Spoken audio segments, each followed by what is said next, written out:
Also have Kellerman of the Society of Jesus.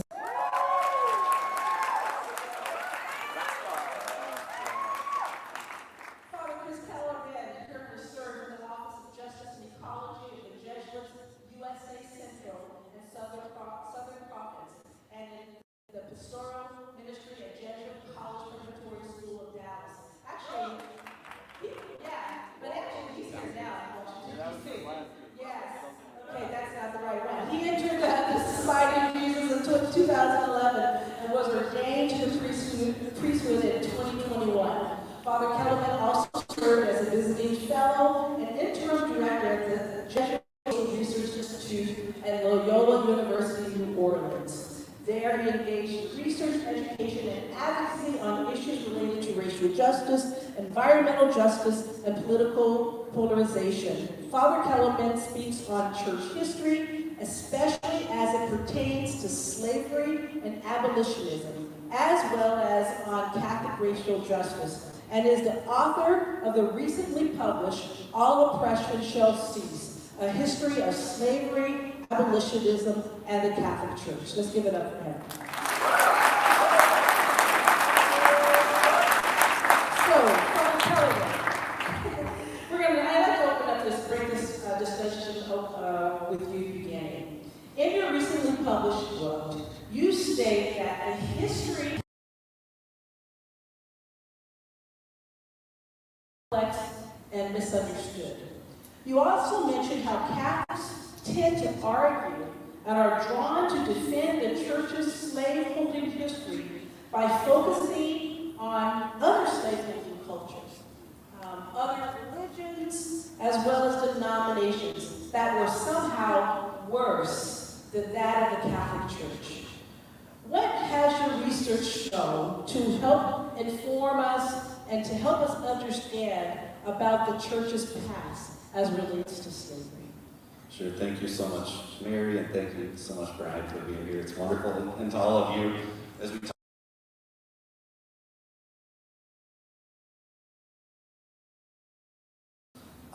Yes, often I hear Catholics, when I mention something about the church and slavery, say, well, that was the past. Everybody was involved in slavery then. Nobody knew it was wrong, and then sometimes they'll start talking about, like, well, and other religions, they did it worse, And, there's not a lot of evidence for that.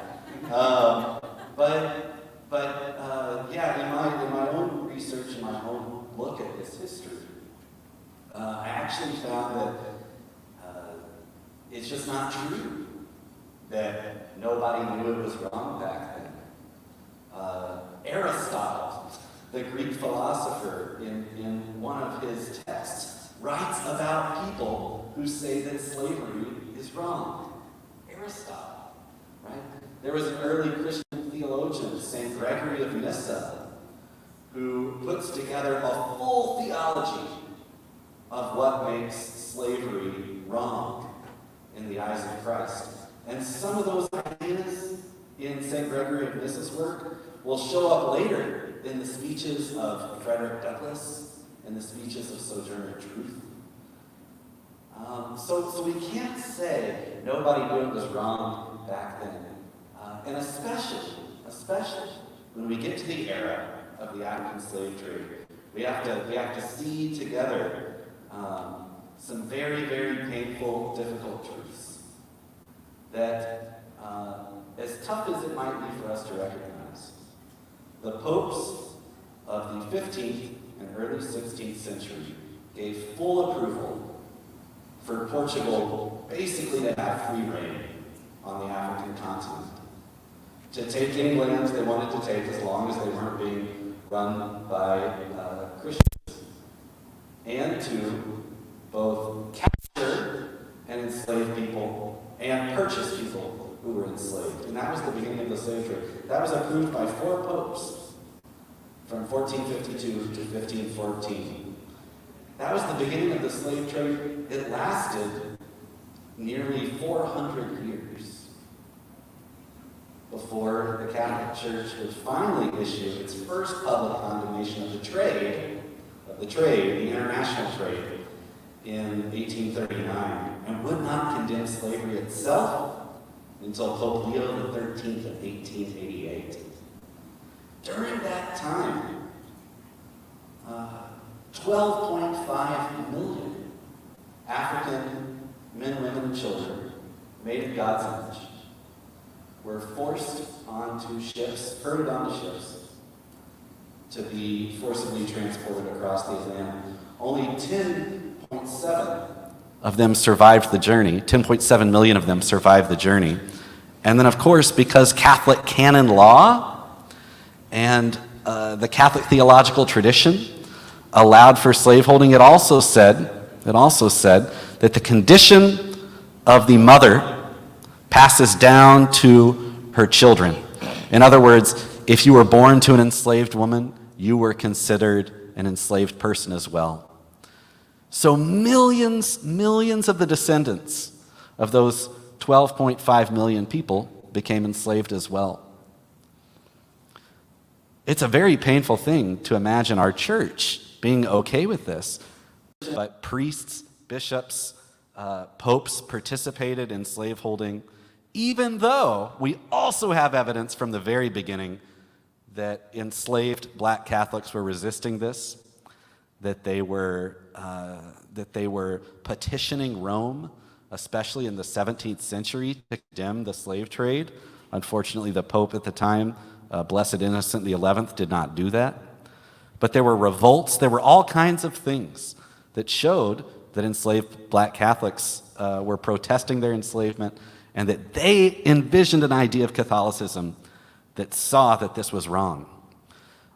It's a very tough thing to admit and to recognize and to look at, but it's something that we really need to pay attention to, as hard as it is. Thank you so much. Father Kellerman, I want to go a little bit more with that framing that you set up for us, because there is this both need and perhaps cognitive dissonance that we have when you're presented with the truth and you still kind of make up information, and sometimes they're called myths. You know, all cultures have myths. You know, it's just part of the human condition, and myths are actually sometimes fun, and sometimes they're helpful, but sometimes they're quite harmful. And so, in your book,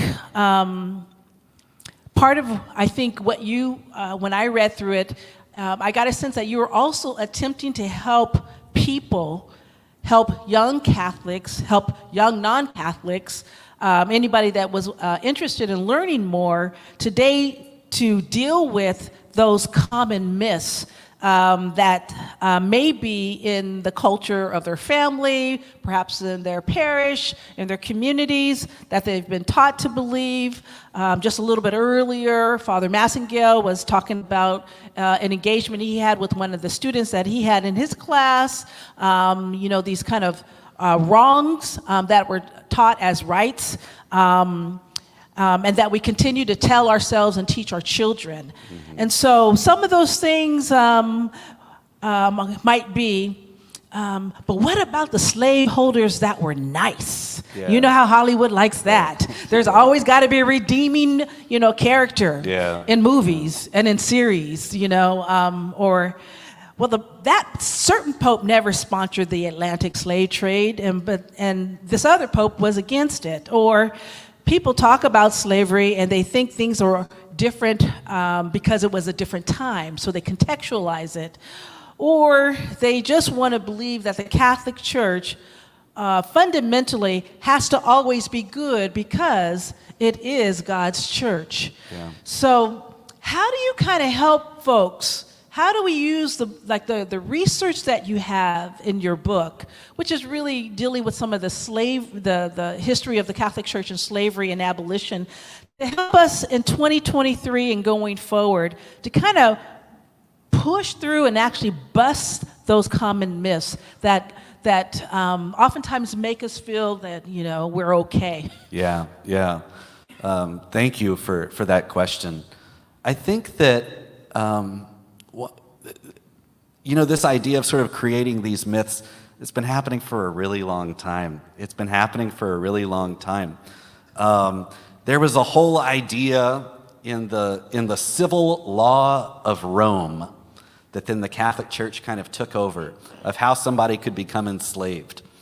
Well, the Atlantic slave trade starts operating, and some people start saying, hold on a minute, this isn't going like slavery used to go. Like, people are being shipped these really long distances, they're being separated from their families. There seems to be this kind of weird thing happening in the Americas where there's like a racial hierarchy. What is this? And so, unfortunately, Jesuit theologians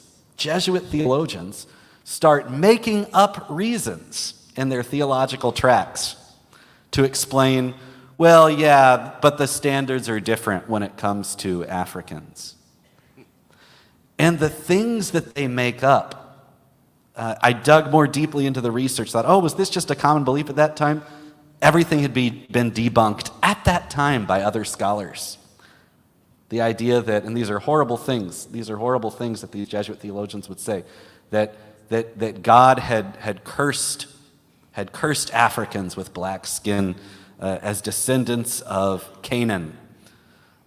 There were already people at that time saying, no, that's crazy. Read the Bible. This doesn't make any sense, right? There were people that would say things like, well, these are people who Aristotle would have described as natural-born slaves, right? At the time, there were already people saying, no, that's just made up. And there was this great Capuchin priest in the 1680s who said, the only reason why these racist theories are made up is because Europeans want to keep enslaving black people. Right?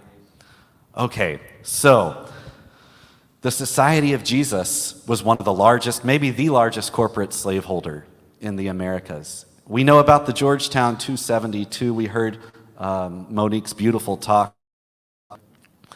But in the year 1760, the Society of Jesus throughout the world owned over 20,000 enslaved people. Over 20,000. So why do I bring that up? Because part of the myth that needs to be busted for those of us who love the Ignatian tradition, the Jesuit tradition, is that our tradition was one of the worst actors in this. And the Jesuits would often hold up Peter Claver and say, but look, we minister to the enslaved people through Peter Claver. He's a great saint, etc., etc. Peter Claver participated in the trade himself.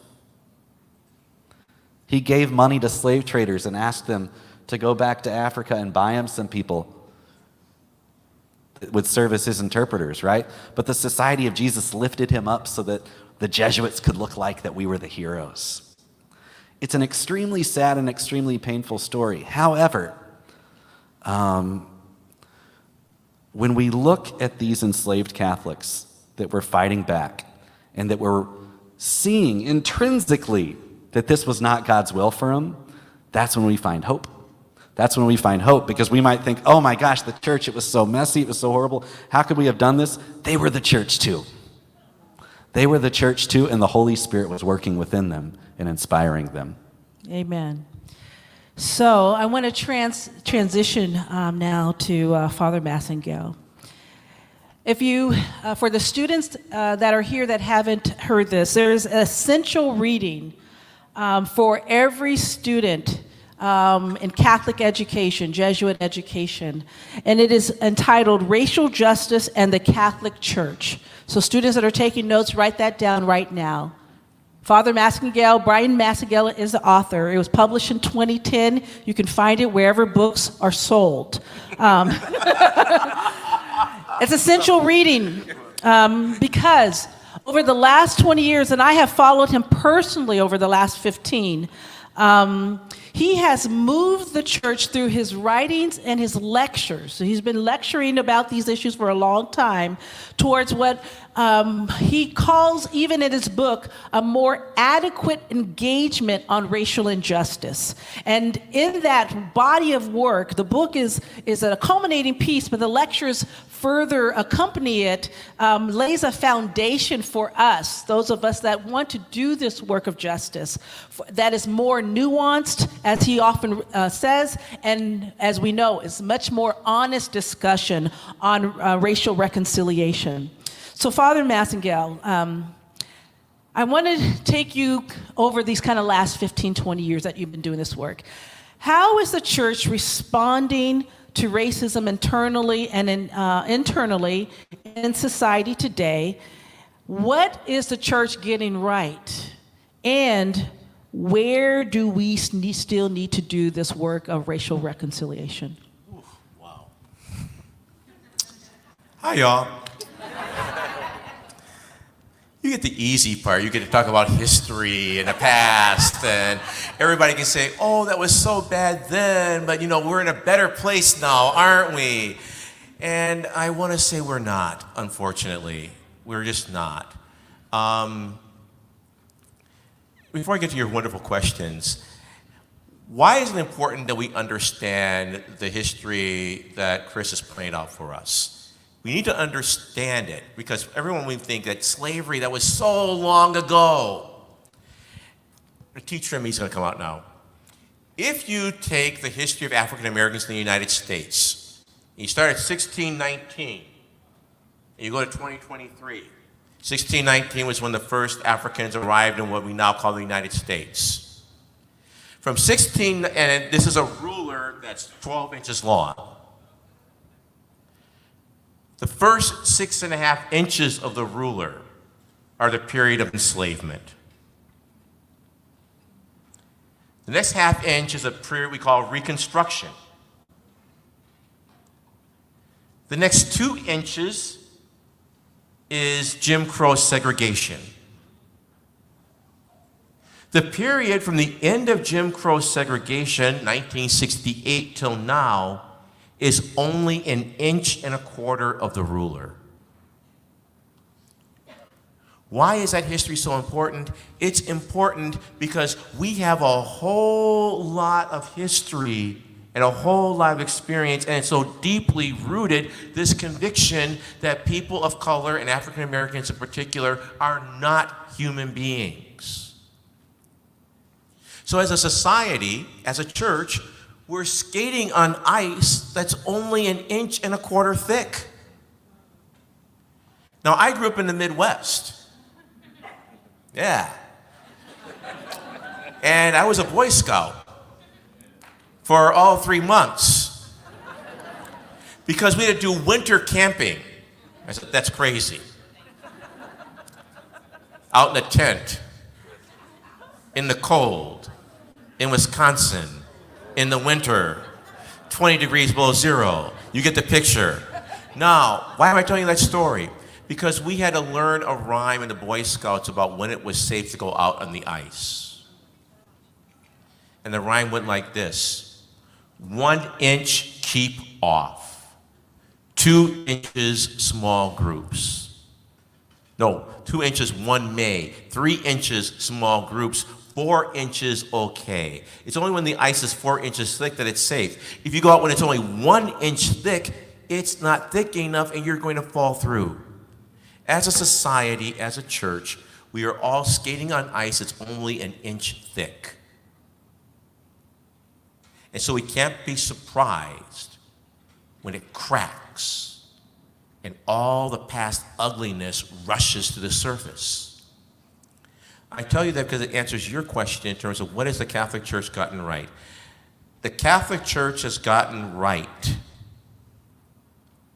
the fact that there are Black Catholics, Native American Catholics, and growing numbers of Latinx Catholics that are discovering our voices and are continuing to tell the story that the enslaved Black Catholics told, that we're continuing to keep our church honest and continuing to tell the story.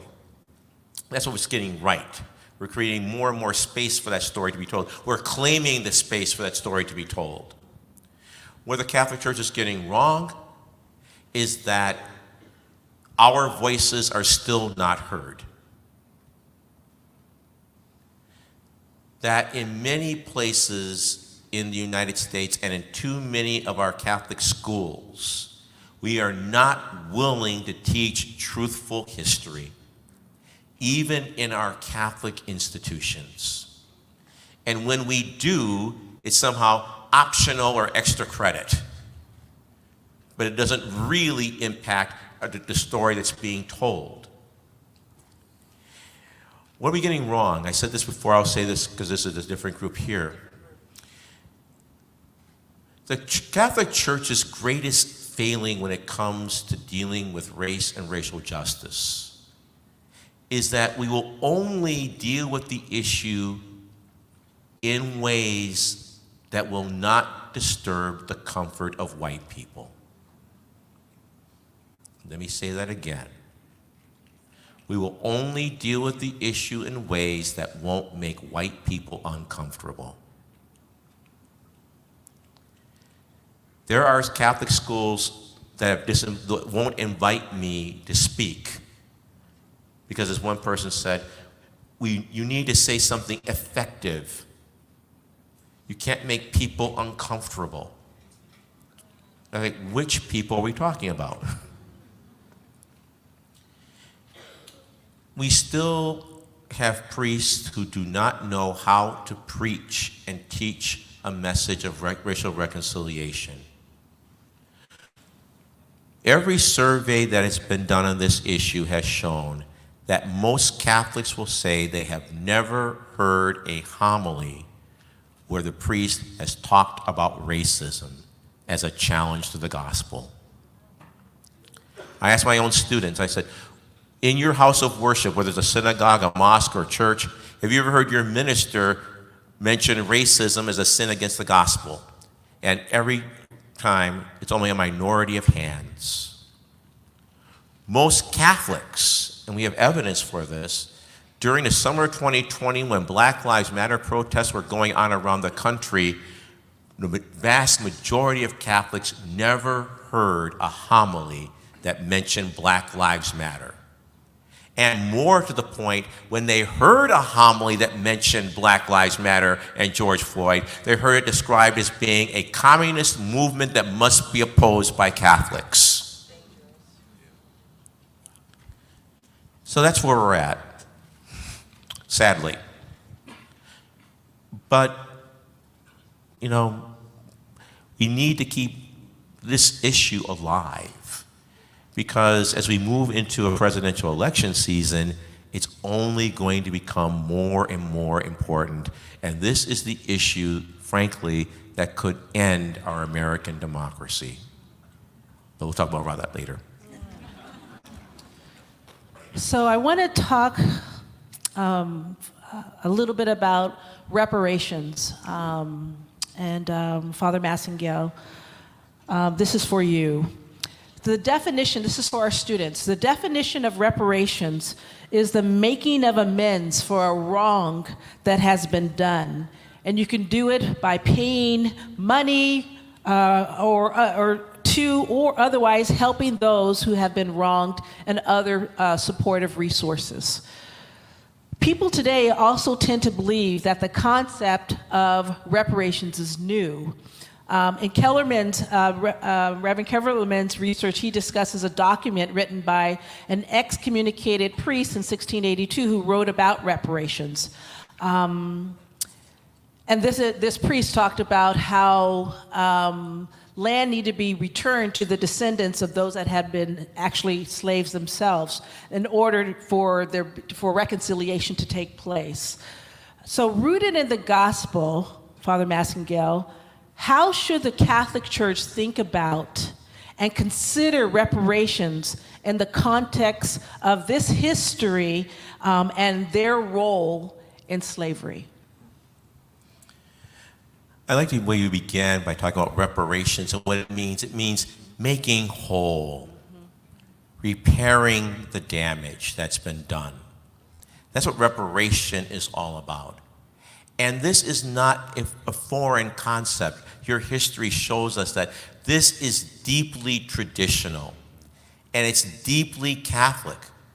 Even embedded in our Catholic sacramental system, the sacrament of penance, the sacrament of reconciliation, the part of it begins with this examination of conscience, contrition, there's confession, and then there's what we call this purpose of amendment, where you make an effort to repair the damage that's been done.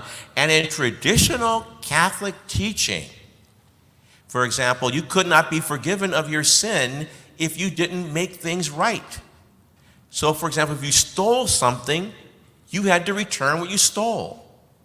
If you gossiped about someone and hurt their reputation, you had to go out, not just apologize to the person, you had to now put the truth out there, and you had to repair the damage that your gossip and your lie caused. This is very traditional. This is not, liberal, progressive, or democratic, whatever that is.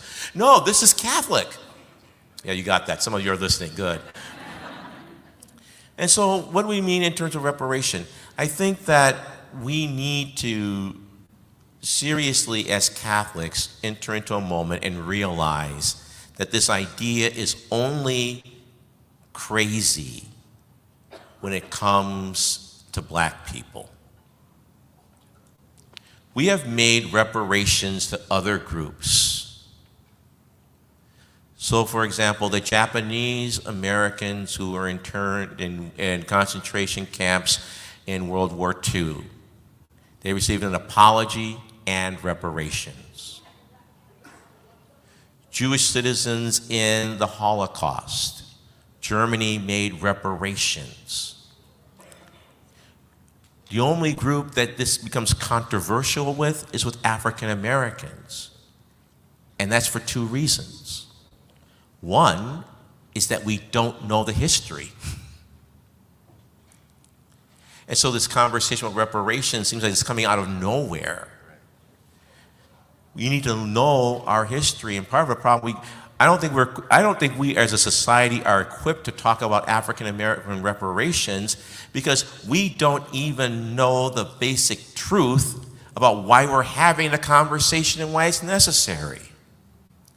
So first, I think that's, but the other reason why I think reparations are resisted for black Americans in a way that they aren't resisted for the Japanese or weren't resisted for Jewish folks is because an honest conversation would force white people to look at truths they don't want to face.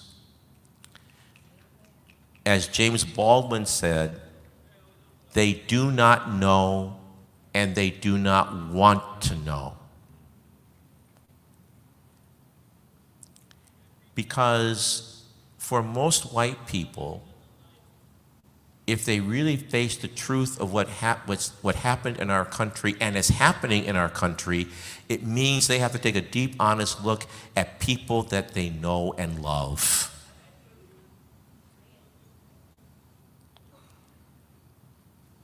And it means that you have to look at some people that you know and love and come to some really painful realizations about them. And we usually kind of make excuses, saying, oh, well, that was just the way he was raised.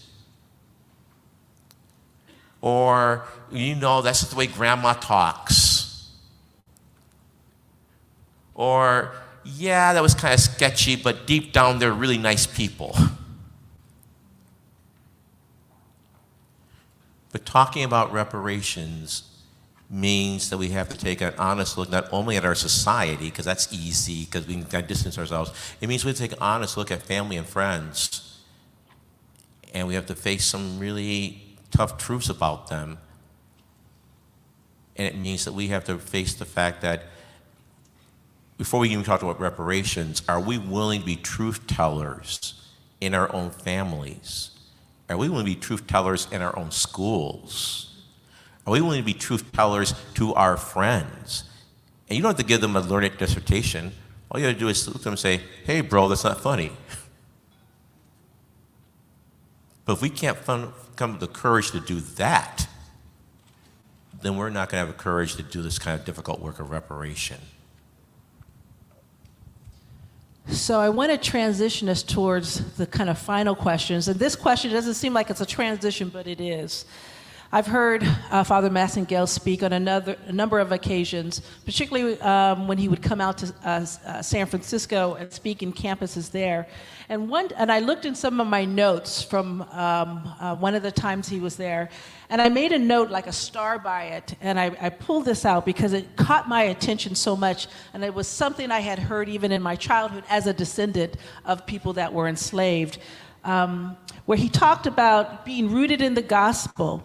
And he had said that we might move forward, and so this was like part of him wrapping a conversation in San Francisco some years ago. If the church is to move forward, he had said, we must be able to sit in our sinfulness and lament in it.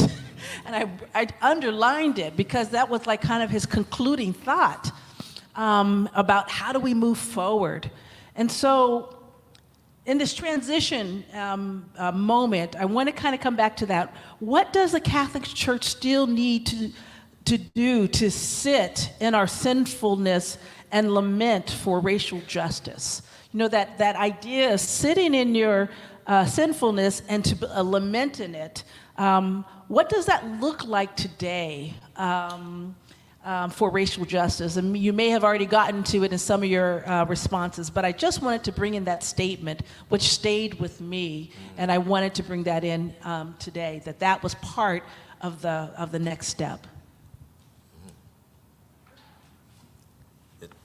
Yeah. Okay. I thought maybe you were going to go to him first. Okay, good. Okay. Lament.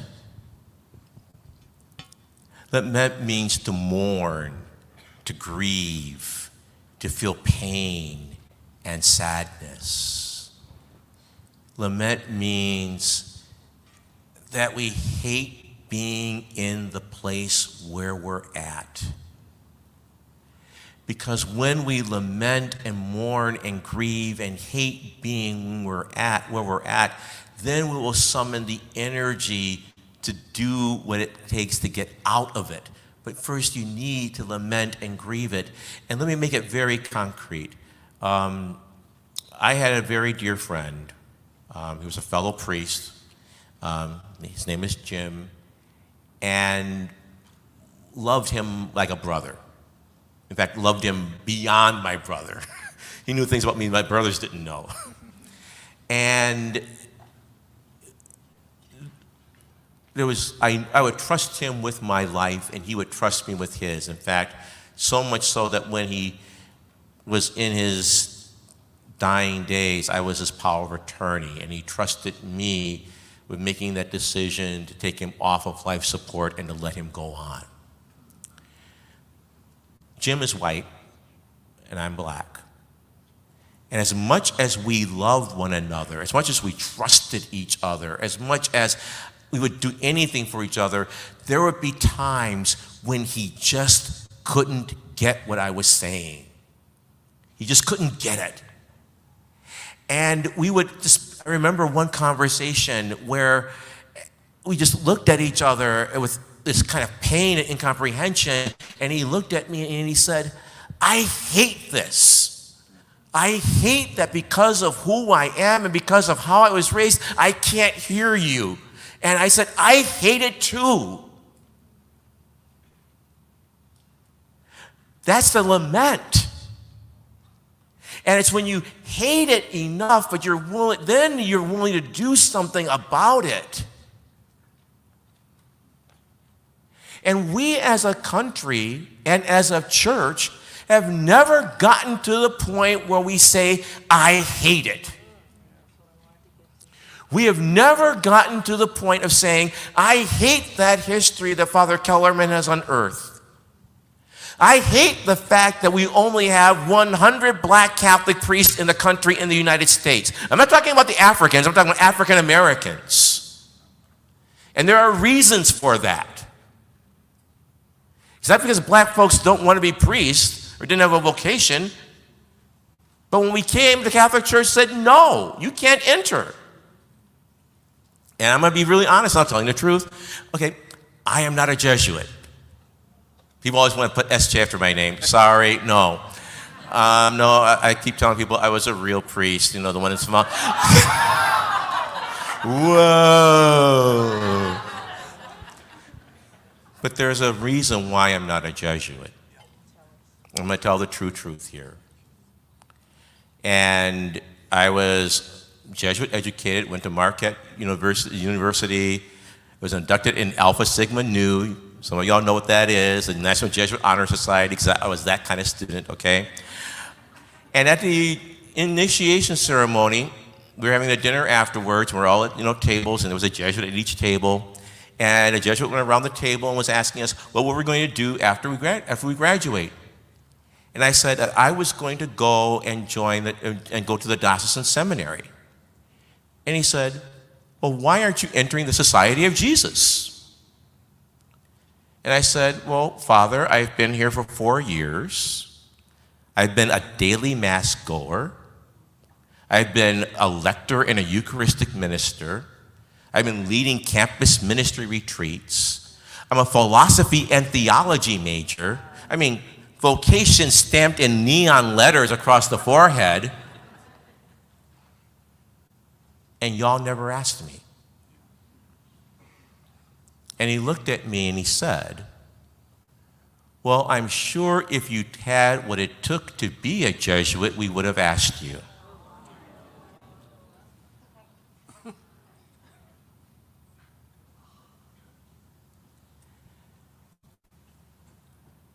When I met with the provincials of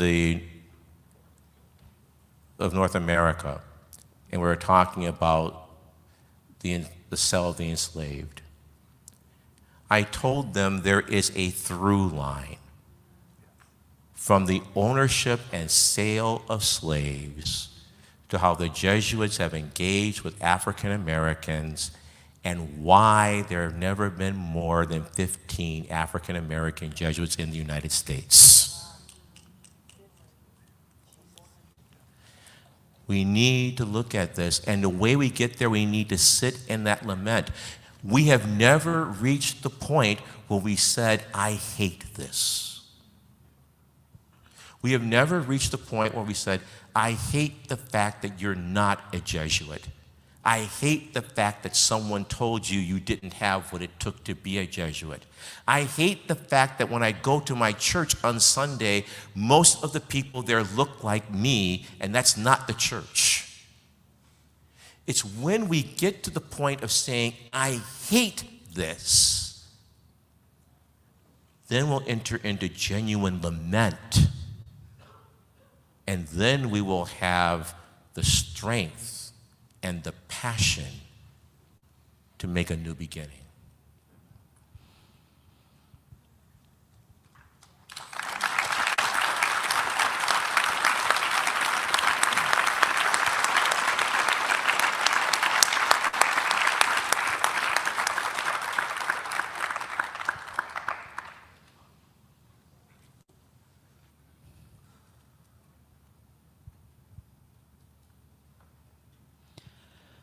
Father Kellerman, finish this phrase. Until the church deals with its history of slavery and colonialism, it can't.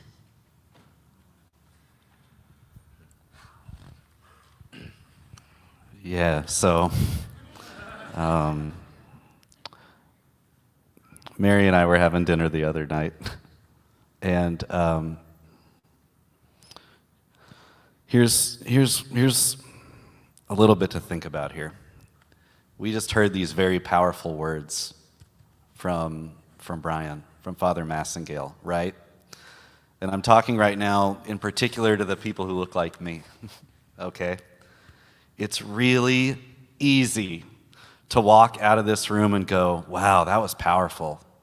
Or, whoa, man, that was tough. And then go back to your daily life. It's really easy to do that.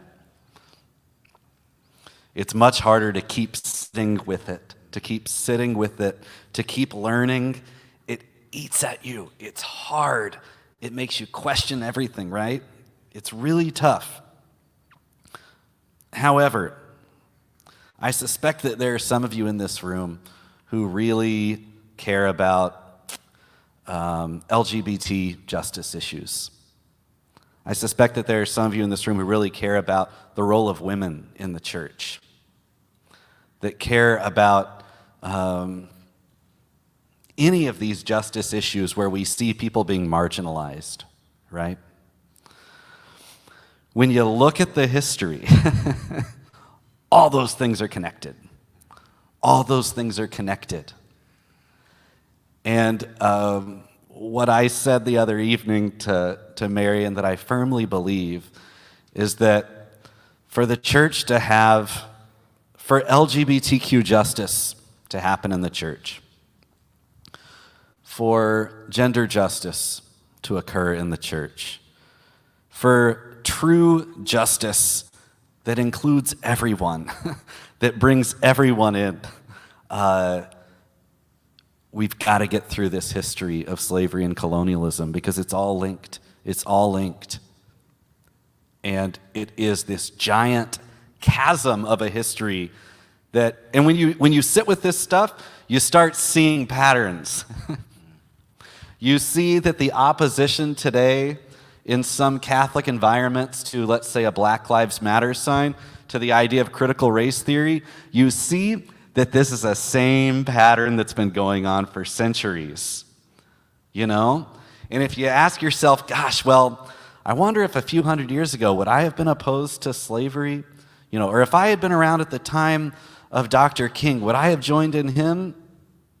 You can ask yourself right now, am I fighting for these things, right? Am I on the side that says, yeah, we got to get rid of this critical race theory stuff? Because there's your answer. It's the same thing. It's been the same thing for centuries, right? We've got to sit with this stuff and we've got to get through it. I would imagine, we've got this synod going on right now. That's wonderful. What if we had a synod that dealt specifically with racism? What if we had a synod that dealt with the history of slavery and racism and colonialism in the church?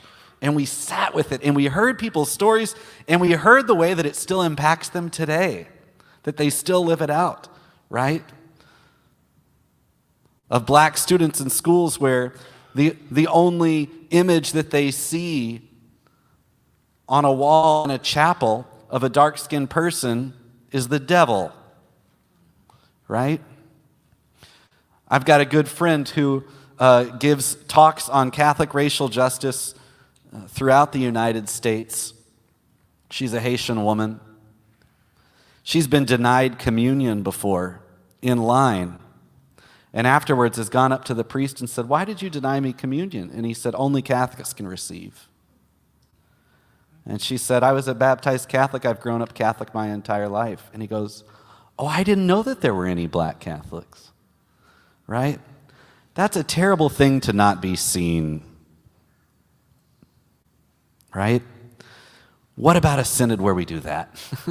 Where we see people, where we listen, where we dig into this history? It's my belief that that will then be the path that could lead us to justice in all those areas that we care about. The church needs intersectionality because it needs critical race theory, right? Because we were the ones promoting the opposite.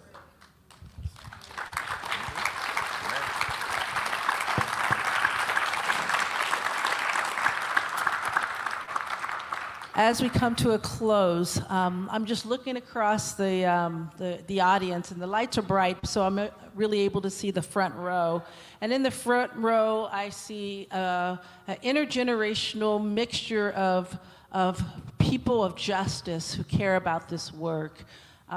We have an individual who has served as the chair of the Ignatian Solidarity Network, who continues to serve as the chairman of one of our great higher education Jesuit institutions. I see doctoral students who are studying and committed to these issues of social justice, working in a School of Education. I see professors, I see undergraduate students, I see high school students that come from some of the Jesuit prep schools. I see teachers, secondary teachers. That's just what I see in the front 2 rows. Basically, everyone here is committed to this idea of a faith that does justice.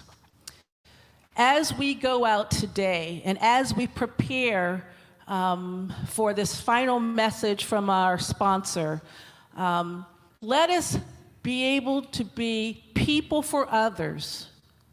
And part of that is being able to hold dissonance that's in our society, that we can hold things that are good and that are not so good, and that we don't have to live in the binary, that it has to be either this or it must be that, but we can be people of both and.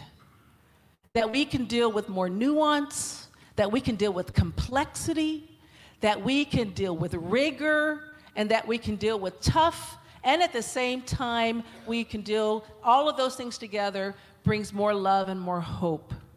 I want to thank so much these 2 men of faith. I just want to say thank you so much to Reverend Kellerman for this book that you have given us to help us understand. And I think that you reach a different audience in some ways in the work that you're doing. And I just want to lift up Father Bryan for everything that you have done. Father Massingale's work has been a rock, it has been a foundation, and it has been a pillar for all of us to stand on. And I just want to thank you for the work that you continue to do year after year after year. We're just so grateful because you continue to do the uncomfortable and you show up and you do it every day. Let's thank both of them for being here with us. Before we leave, yes.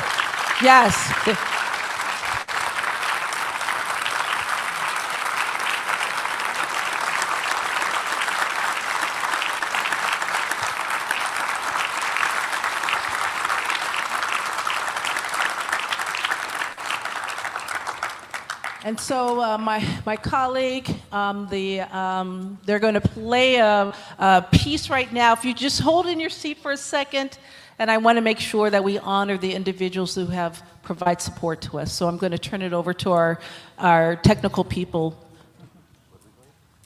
We're going to just sit here.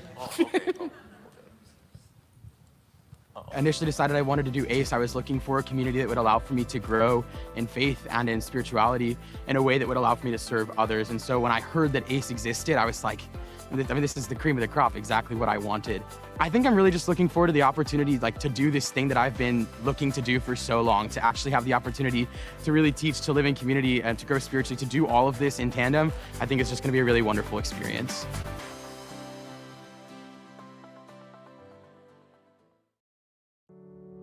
Swing low, sweet chariot, coming for to carry me home. Swing low, sweet chariot, coming for to carry me home. I looked over Jordan, and what did I see? Coming for to carry me home. Hi, everyone. This is Connor Philly with the Jesuit Volunteer Corps in JVC Northwest. I'm so glad we had this opportunity to be together this weekend. If you haven't had a chance to drop by our table, we're at the Social Justice Expo talking about year-long service opportunities while living in intentional community. Last year, I was a Jesuit volunteer in Portland, Oregon, serving at an HIV day center. That year was a transformative opportunity to put my faith into action and grow in ways that I couldn't imagine. We'll be here all weekend. Hope to talk to you soon.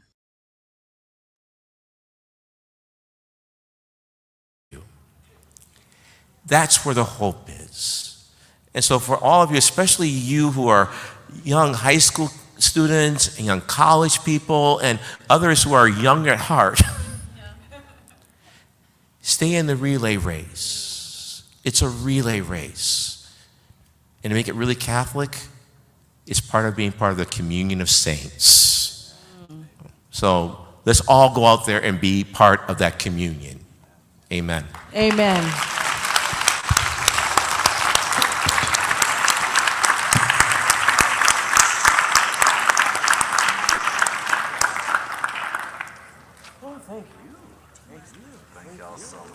That was wonderful. Wonderful.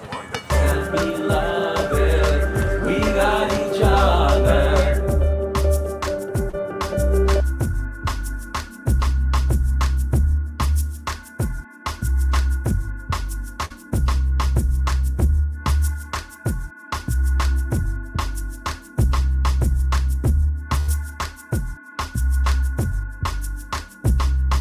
Boundless and beloved, we are becoming boundless and beloved. We got each other. Boundless and beloved, we are becoming boundless and beloved. We got each other.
Peace is not simply the absence of war, but the work of justice.